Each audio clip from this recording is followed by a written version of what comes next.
As you know, the special counsel released his findings today about their look into my handling of classified documents. I was pleased to see he reached a firm conclusion that no charges should be brought against me in this case. This was an exhaustive investigation going back more than 40 years, even into the 1970s when I was still a new United States Senator. The special counsel acknowledged I cooperated completely. I did not throw up any roadblocks. I sought no delays. In fact, I was so determined to give the special counsel what he needed, I went forward with a 5-hour in-person interview over 2 days on October the 8th and 9th of last year, even though Israel had just been attacked by Hamas on the 7th and I was very occupied. It was in the middle of handling an international crisis. I was especially pleased to see special counsel make clear the stark distinction and difference between this case and Mr. Trump's case. The special counsel wrote, and I quote, "Several material distinctions between Mr. Trump's case and Mr. Biden's are clear," continuing to quote, "Most notably, after given multiple chances to return classified documents to avoid prosecution, Mr. Trump allegedly did the opposite. According to the indictment, he not only refused to return the documents for many months, he also obstructed justice by enlisting others to destroy evidence and then to lie about it. In contrast," he went on to say, "Mr. Biden turned in classified documents to the National Archives and the Department of Justice, consented to the search of multiple locations, including his home, sat for a voluntary interview, and in other ways cooperated with the investigation," end of quote. I've seen the headlines since the report was released about my willful retention of documents. These assertions are not only misleading, they're just plain wrong. On page 215, if you had a chance, I know it's a thick document. On page 215, the report of the special counsel found the exact opposite. Here's what he wrote. "There is, in fact, a shortage of evidence that I willfully retained classified materials related to Afghanistan." On page 12, the special counsel also wrote, for another documents, "The decision to decline criminal charges was straightforward. The evidence suggests that Mr. Biden did not willfully retain these documents. The evidence said I did not willfully retain these documents. In addition, I know there's some attention paid to some language in the report about my recollection of events. There's even reference that I don't remember when my son died. How in the hell dare he raise that? Frankly, when I was asked the question, I thought to myself, it wasn't any of their damn business. Let me tell you something.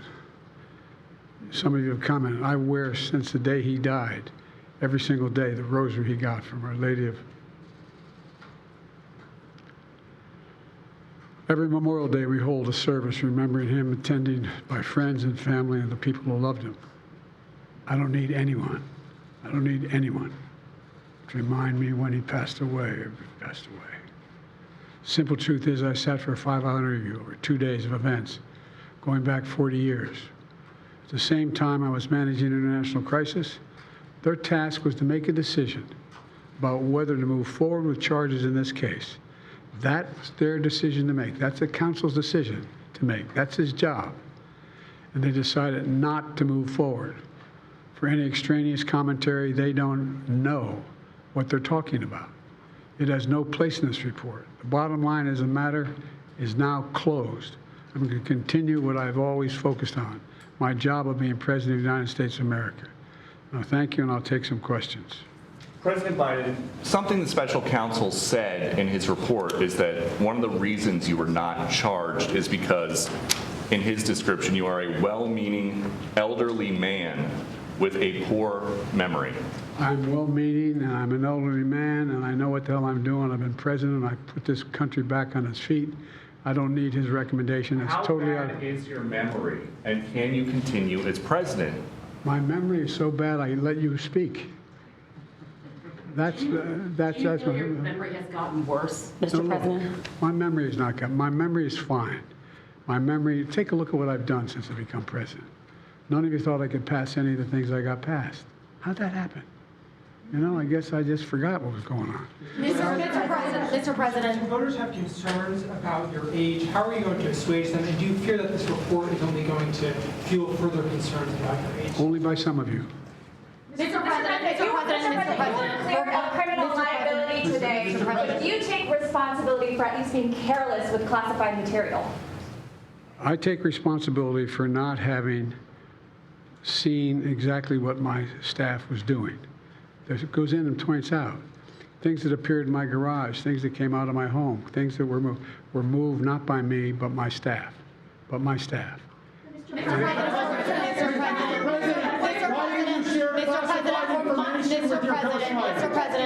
Mr. President, for months when you were asked about your age, you would respond with the words, "Watch me." Many American people have been watching, and they have expressed concerns about your age. That is your judgment. That is your judgment.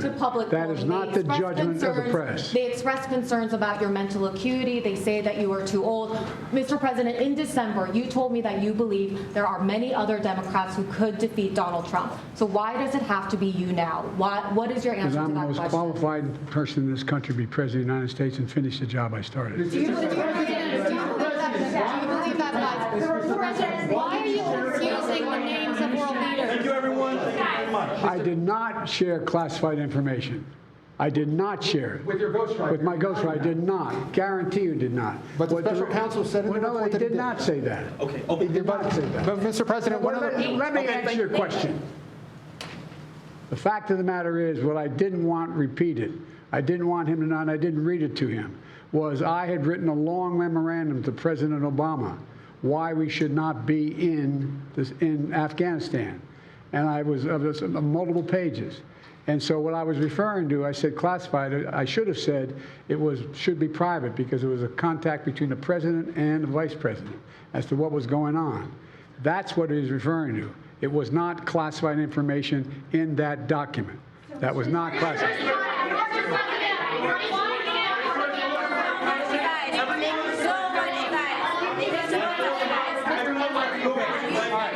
He called on me. When you look back at this incident, is there anything you would do differently now? And do you think that a special prosecutor should have been appointed in the first place in both of these cases? First of all, what I would have done is oversee the transfer of the material that was in my office, in my offices. I should have done that. If I go back, I didn't have the responsibility to do that. That was my staff was supposed to do that, and they referenced that in the report.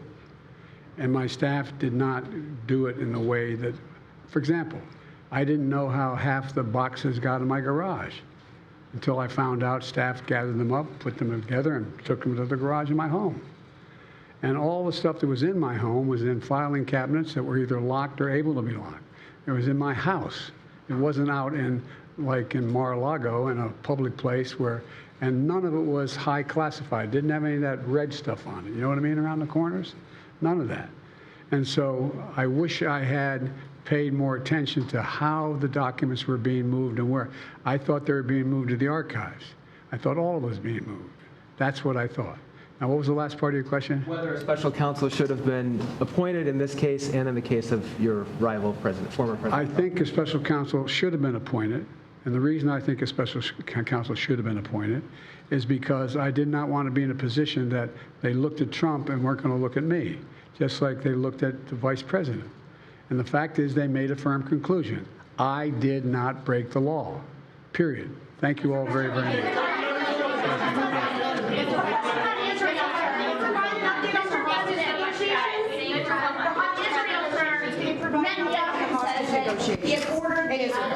The hostage negotiation, look.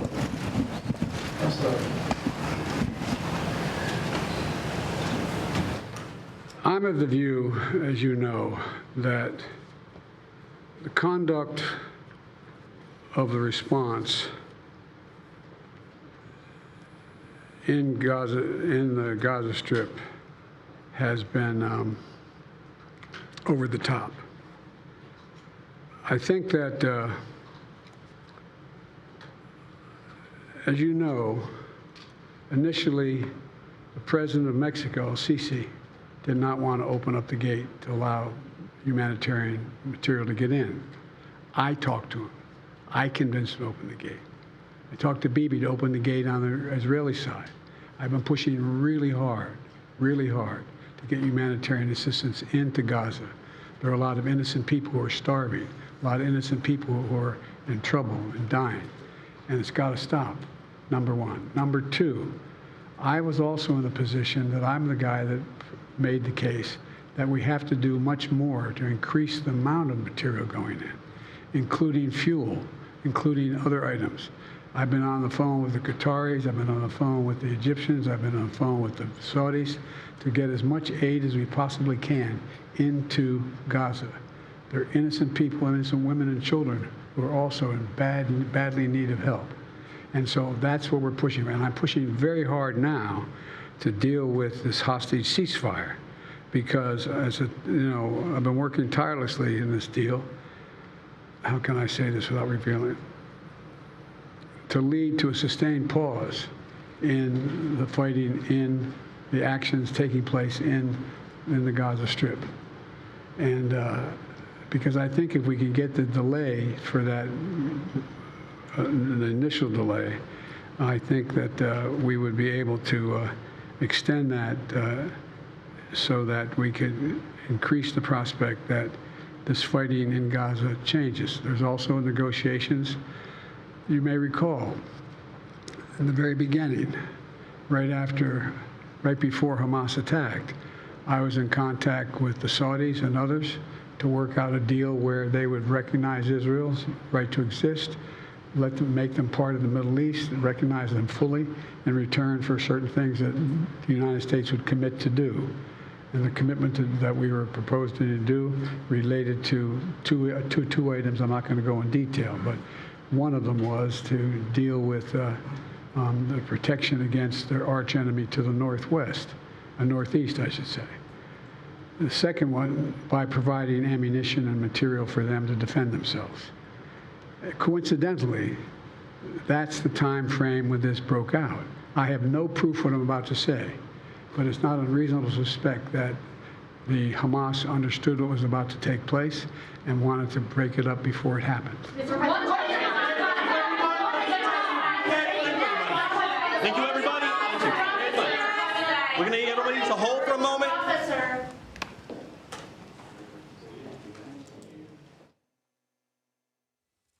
We have just seen the president speaking there from the White House, referring to the special counsel's report. The president said, "I did not break the law." He blamed his staff for the handling of the classified documents, said he should have overseen it more closely, in referring to the date of his son's death, which the special counsel mentioned in his report, and the president's inability to remember that date. The president said that when asked about it in that 5-hour interview, he said it wasn't any of his damn business, referring to the special counsel or the special counsel's team. He went on to say that read portions of the report in which he said that he had been forthcoming and made comparisons with former President Trump, who is also being investigated, and noted the various ways in which the former president is being investigated for obstruction and for not cooperating. In an effort to show his facility with the job, he took questions. There was a lot of shouting, questions about his age, in a reference to negotiations going on about the hostages being held by Hamas. He referred to the president of Egypt, Abdel Fattah el-Sisi, as the president of Mexico. And that's about the recap of the president's remarks tonight. Let's bring in CBS News senior investigative correspondent Catherine Herridge, who's just outside the Justice Department, and CBS News senior White House and political correspondent Ed O'Keefe in Las Vegas. Catherine, first to you. The president also said that a key conversation that he had with his ghostwriter on his book, which was captured and contained in the report, and check me if my facts are wrong here, in which he said he had to go get classified materials. He said that it wasn't actual classified materials, that he should have said it was a personal communication with the president.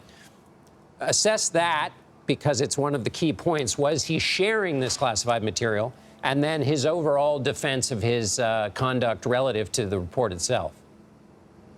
Well, his overall defense of the handling of classified information is that there are stark differences between his case and that of the former President Donald Trump. He says that in his case there was cooperation, when the allegation against former President Trump is that there was distrust with the investigation, that there was destruction of evidence, and there was obstruction. On the issue of speaking with this ghostwriter, it's a little bit more complicated than what the president just told reporters. What he didn't mention is that the ghostwriter, once he learned of the investigation, deleted audio tapes of those interviews. They were eventually recovered by the FBI, and the special counsel considered charging this ghostwriter in connection with the destruction of what was very important evidence. And there seems to not be a meeting of the minds as to what was discussed with that ghostwriter rose to the level of classified information. We don't have the benefit, John, of looking at these records independently so that we could really understand whether it's an executive privilege issue, as he says, between himself and then President Obama, or whether it is, in fact, a classification issue. And then quickly, Catherine, on this question of staff, he basically said, and there's some of this in the actual report, he said essentially this was staff work when they were leaving the White House, and that the staff put the boxes in various places. He seemed at one point to claim that anything that was classified was in a secure location, which the pictures from the special counsel's report would seem to contradict. But what do you make of, I mean, in addition to the fact that he's essentially blaming his staff, what do you make of that relative to what's in the actual special counsel's report? Well, the special counsel does say very clearly that there was a reasonable doubt, probably in the mind of a jury, as to whether the former Vice President, Joe Biden, understood that some of these records were being moved in his offices, that he had directed that. It could have happened without him knowing. But the part of the report that the president has neglected is these personal notebooks. These personal notebooks included his detailing of these highly classified briefings, the President's Daily Brief, National Security Council meetings, and there's no suggestion in the special counsel report that they were ever securely maintained, and there's no suggestion that he had the authority to maintain those notebooks that had classified information. Because the bottom line is that it doesn't matter what the classified information looks like, whether it's got a big top secret red label on the top of it or whether it's contained in a personal notebook. As far as the intelligence community is concerned, what's in that notebook, if it's classified, it doesn't matter that there are no stamps on it. So that's sort of where I would leave the conversation there. Right, and that was a distinction he was making, and yours, and you've fact-checked him on that. Catherine Herridge, thank you so much.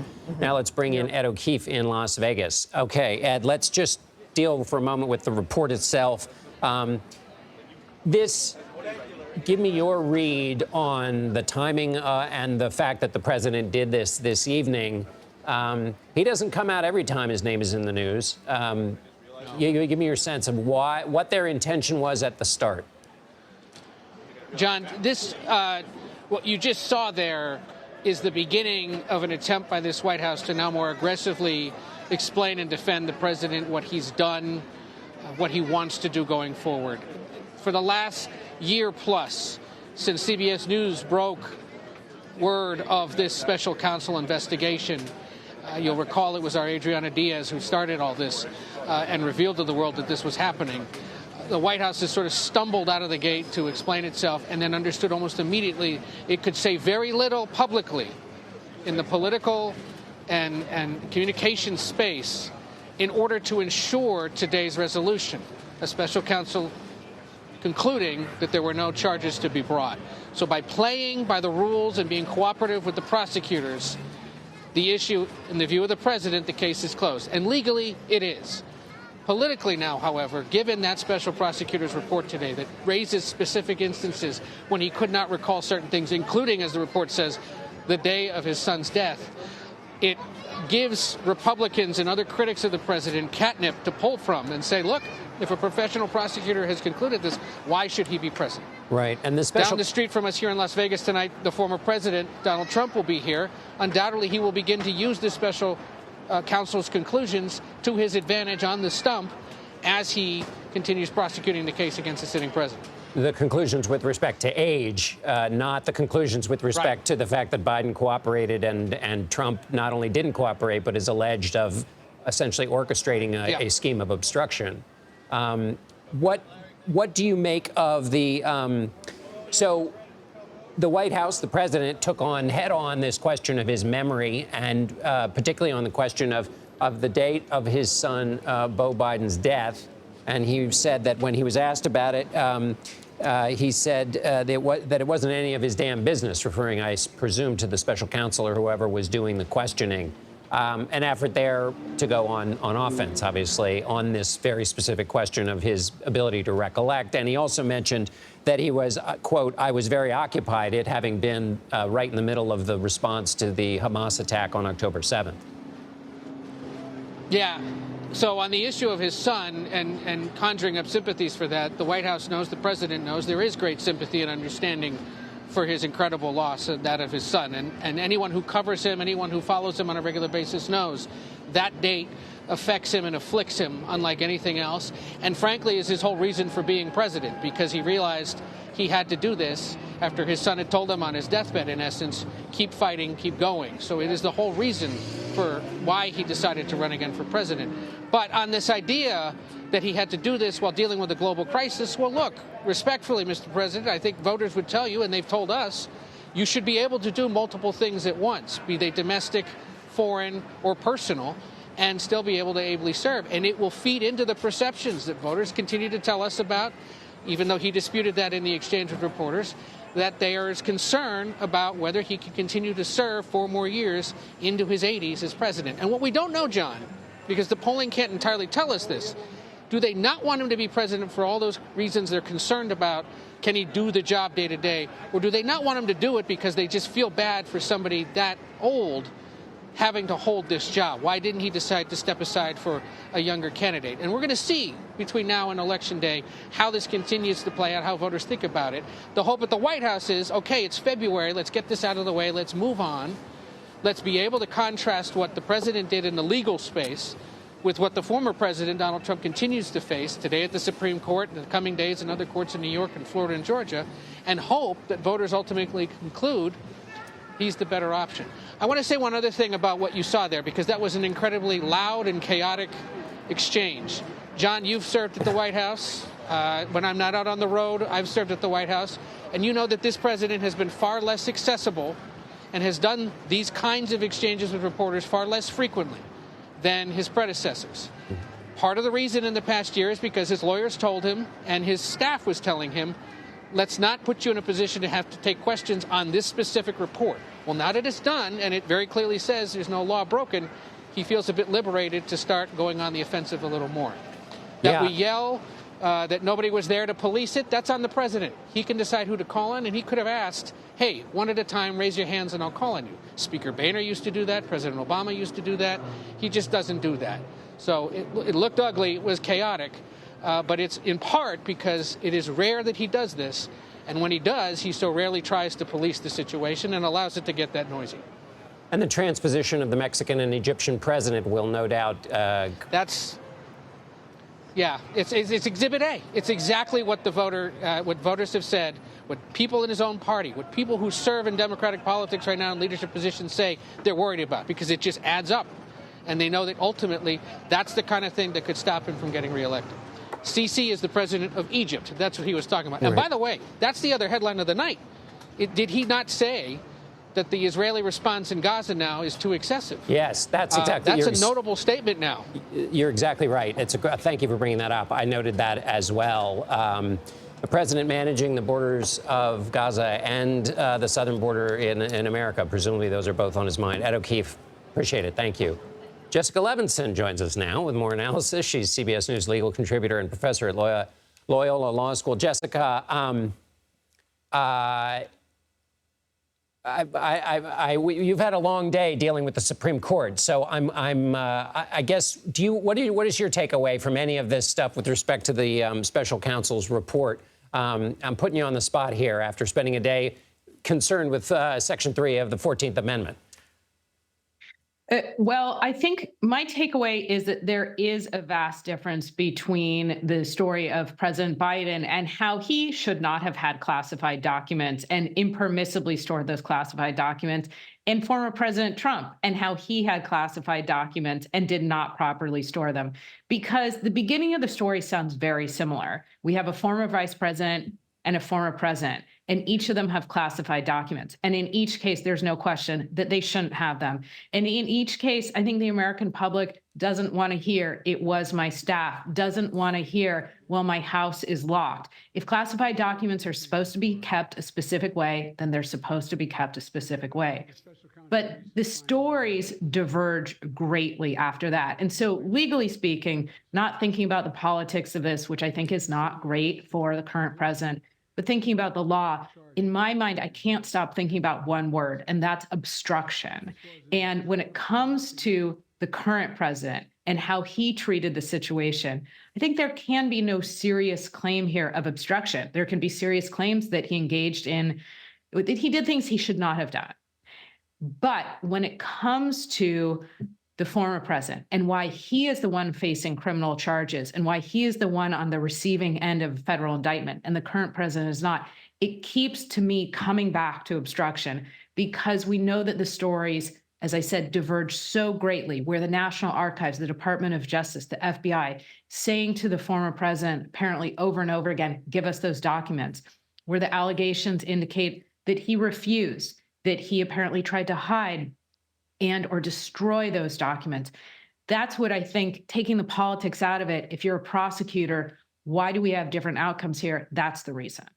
It's an excellent point. The current president may blame his staff, but the allegations are with the former president that he engaged in a multiple stage effort to move those documents around, give only portions of them, give guidance to his staff to only give portions of them back. So the key distinction being both that Biden willfully turned over and was interviewed, and former President Trump did not. And then Biden, there's no evidence of, not only no evidence, no assertion of lack of cooperation or obstruction, whereas that's the heart of the case against the former president. Jessica Levinson, thank you for doing all this great work for us. We're really grateful.